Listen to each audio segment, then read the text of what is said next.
BJP की list पर CM Bhupesh Baghel का बड़ा बयान। कहा, हारे हुए लोगों पर लगाया दांव। मुख्यमंत्री भूपेश बघेल दिल्ली से वापसी के बाद रायपुर एयरपोर्ट में मीडिया से बातचीत की है।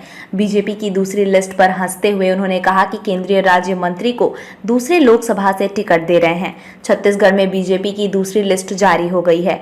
पार्टी ने 2018 विधानसभा चुनाव में हारे नेताओं पर फिर से भरोसा जताया है।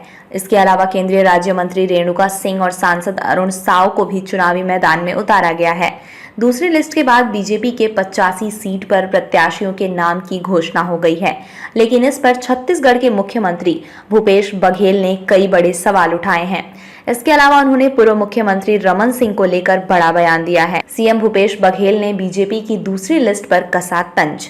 दरअसल सोमवार रात मुख्यमंत्री भूपेश बघेल दिल्ली से वापसी के बाद रायपुर एयरपोर्ट में मीडिया से बातचीत की है। बीजेपी की दूसरी लिस्ट पर हंसते हुए उन्होंने कहा कि केंद्रीय राज्य मंत्री को दूसरी लोकसभा से टिकट दे रहे हैं। रेणुका सिंह सरगुजा से सांसद हैं, लेकिन टिकट कोरबा जिले से दिया गया है। विष्णुदेव साय रहते हैं पत्थल गांव, उसको दिया गया है कनकुरी। सांसद गोमती राय कुंकरी रहती हैं और उनको दिया है पत्थल गांव।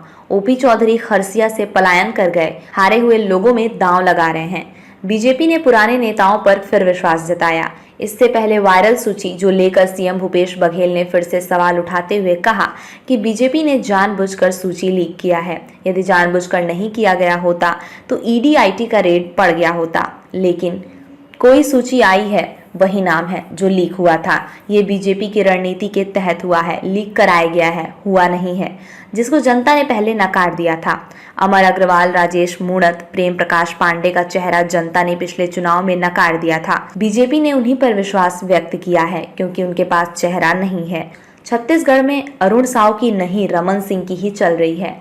इस दौरान मुख्यमंत्री भूपेश बघेल ने पूर्व मुख्यमंत्री डॉक्टर रमन सिंह को लेकर बड़ा बयान दिया है। इस लिस्ट में ज्यादातर रमन सिंह के समय में मंत्री रहे उन नेताओं को भी टिकट दिया गया है।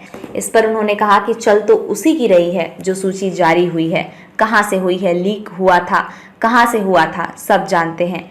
पहले ही अरुण साव बीजेपी प्रदेश अध्यक्ष को अपने बगल में बैठा ले, लेकिन चल तो रहा है रमन सिंह का।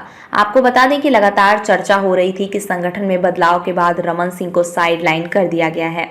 ईश्वर साहू को टिकट देने पर मुख्यमंत्री भूपेश बघेल का बयान। बीजेपी ने बेमेतरा जिले के साजा विधानसभा से ईश्वर साहू को टिकट देकर हिंदुत्व के मुद्दे को उठाने की कोशिश की है।